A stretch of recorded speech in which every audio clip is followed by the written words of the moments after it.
And when I mentioned to the two knuckleheads sitting here, you both got extremely excited. I'm very excited. There's a couple little side things that we're going to get into. So let's welcome to the program Dean Roland from Collective Soul. Dean, how are you? I'm doing great. How are you guys doing? Not too bad. We appreciate your time. I know recently, late last year, I believe it was, you guys released your 11th album. And I'm curious, is the feeling the same 11 albums in when it first comes out and when you hear the songs as your first album? Yeah, I mean, it is. I mean, there's still the excitement. I mean, obviously, you're a little more, you're 11 albums into it, 25 some odd 30 years into your career, so you a little more seasoned, so you kind of know what you're expecting. But the thrill of having people hear the music that you've written and played and created, and that's still there for sure. And so, yeah, it really is. So, what was it the first time? Do you remember that? I mean, I can't remember yesterday's breakfast, but do you remember when the first one came out and what that feeling was like? Yeah, I was 21 years old when that happened, when that first record came out. We're actually like 22, maybe, somewhere in there. And it was extremely exciting. And, it went to radio and it was doing great. And we were on MTV. And I'm like, oh, damn, this is easy. I graduated high school, went to college a couple of years, played in a band. And, this is how life's supposed to work. So you learn different as you get older, but it was, of course, man, you feel like you're on top of the world. So it's kind of like winning the Super Bowl your rookie year. Exactly right. That's a great analogy. Great analogy. So Dean, I don't really have a question as much as I have just a statement. Well, that's shocking. No, question. I mean, like, we have a lot of artists on here. We have a lot of big names on here. But for me, your songs shine during summer of '94 was like I can remember vividly just driving around in a red Jeep. And it was, when I look back on my childhood, high school, like first years of college, like that song played such a big key in my life. And I just got to say thanks, man. Like, it was just awesome. Well, awesome to talk to you. That's cool, man. Well, I appreciate you. Yeah, I appreciate you saying that. I mean, that's a great thing about music. It's like it puts a mark on a memory of where you are at that time when it's something that you really connect with. Or at least that's been my experience with it throughout my life. And I love it for that. It's like a smell or something that you see that just like it resonates with your senses, and it kind of just it sits with you. Is every song? I'm sorry. Go ahead. I'm sorry. No, I was going to say. So I appreciate you saying that, bud. Yeah, and I still have a red Jeep today, and I still listen to the Shine. So nothing's really changed in 25 years. All right. Dean, guess what? He still hasn't grown up either. So. Yeah. When you guys sit down, to write a song, is it something it has to come to you and then you build from there? Do you sit down with a blank piece of paper and just start? Is it different song by song? It's different song by song. I think every artist or songwriter or band or whatever it may be, any creative person has their own method. And for us, it's just, we try not to put any kind of boundaries on it. So it can come, like, the inspiration can come from just something that we're going through in life, or it can come from just a drum groove that we hear, and we just build off of it and put a guitar riff, or vice versa, and all those kind of things. A lot of times Ed will come in with a very clear idea of what the song should be, and it's kind of arranged and structured out. And then others, it's sitting in the studio or at sound check before a show, just hashing out, throwing in different ideas and putting the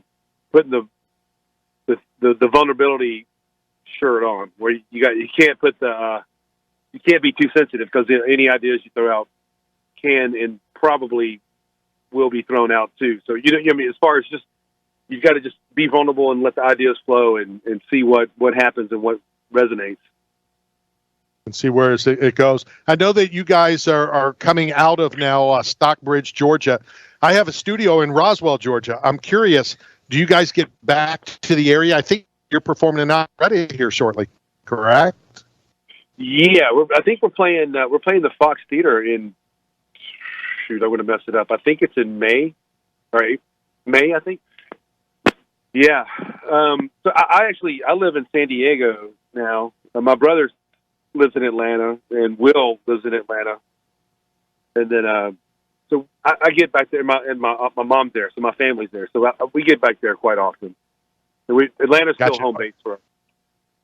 Are you guys sports fans? I was going to ask about Braves and such Falcons, but with you being out in San Diego, did you turn the allegiance from the Georgia sports to California and South California? I'm still a Hawks, Falcons, Braves fan. Yeah, I am, for better or for worse. It's been better lately. As far as basketball is my favorite sport, and I still love the Hawks, but I became a Kobe fan many years back, and so by default I became a Lakers fan, which is kind of weird. But so I pull for the Lakers, but my heart is still with all Atlanta teams. I got you. What's the craziest thing? And I tend to ask a lot of fighters this, and I've turned it now that we're doing a lot of music guests as well. The craziest, strangest, funniest thing that's ever happened while you're on stage? God. We pick one out of the 8,000 shows we play. I don't know. I don't know if you call it funny. It was one time, or in the early days, like I thought it would be a fun thing to show off and show your inks and smash your guitars and do that kind of silly stuff. And I went for it, and we were playing at some festival. I forget where it was, but I went to smash my guitar thinking I was going to be all cool and whatever that is, Pete Townsend type thing. And literally, right. I broke the stage, and my guitar got stuck in between the stage, and it was just like locked in there. And I was like trying to tug on it to get it released so I could really try to break it, and that didn't work. So I don't know if you consider that funny or just straight up embarrassing, but it was somewhere in between that. Or you could just go with you planned it all that way and it came out perfectly. I wish I could say that, but I don't think I can. Before I ask you about the album that just came out, do you collect anything? Sports memorabilia, music memorabilia, clothing, vintage, anything that you kind of enjoy collecting? Funny you ask that. Not really. Like, I mean, I dabble in some things here and there, like vinyl. I enjoy listening to vinyl, so I collect. If you want to call it that, like have a bunch of that I like to listen to. But aside from that, man, I keep it pretty lean. I don't. I mean, music is kind of my main focus. Well, I would say, but this will make me even show my age.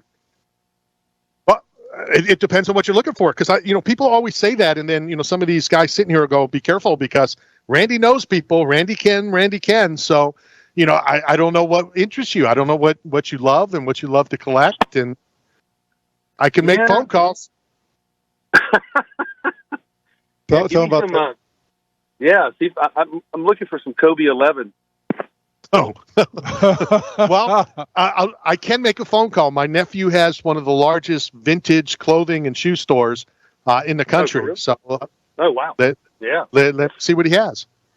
Yeah, I was tell him the story about the Leonard Wester story about the collectibles. Oh yeah, that's something I can't. So, a former Buccaneer, Leonard Wester, who has since retired and he's gone into the ministry, I said the same thing to him. He's like, I don't collect anything, and I kind of pushed, and the same thing. You never know who I could call. He goes, okay, how about Jesus Christ sandals?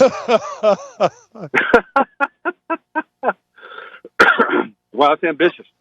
Yeah, I'm not able to get that. In closing, that's a tough pull right there. Yeah, I'm not that talented. I don't know those people. Before we run out of time, we could keep you forever, but talk about the album that just came out. Yeah, man. So we made this record. We started this. You go in different phases in your career, right? So there's like a creative. Sometimes you'll hit some droughts, and we've been fortunate enough to stay for the most part, creative and keep it flowing and keeping the passion and the joy of making and creating music. We hit like the spurt, and we created 2 albums, and the idea was to make one album like a rock record that was more just heavier with, you know, riff-based rock and roll type thing, and then one was going to be more of a string arrangement, like slower ballady type thing. And Vibrating came up out of that process, and we basically decided against doing the 2 albums, and we just kind of picked it apart and made the best. We took the best out of those 2, and it's been the songs are fun to play live. Seems like we get, you know, a good response from the audience. Like a couple of songs that I love, or one song's called "All My Pieces" and "Come Undone" are probably my 2 favorites. Good stuff. Dean, I appreciate your time. I know we're going to get your address. We'll get a hold of the management company and get everybody's sizes, and we'll send you some swag from 8 Man Strong. Oh, awesome, man. That's so kind. Thank you. As well as a couple of cases of some of the best salsa you've ever had from Blue Smoke Salsa out of West Virginia. Thank you for your time, and hopefully we can cross paths. And some Kobe 11, size 11. There you go. Kobe 11, size 11. Well, normally I would say I won't remember, but since it's 11 and 11, I will be able to remember the 11. So yeah, and that's my daughter. That's my daughter's name, by the way. So we got all kind of 11s floating around. So there are some ties here. So now my hands are tied. I got to make some phone calls. Make it work, buddy. Again, thanks for your time, sir. That is Dean Roland from Collective Soul. Let's go hit our final break of the afternoon, and we'll return and close the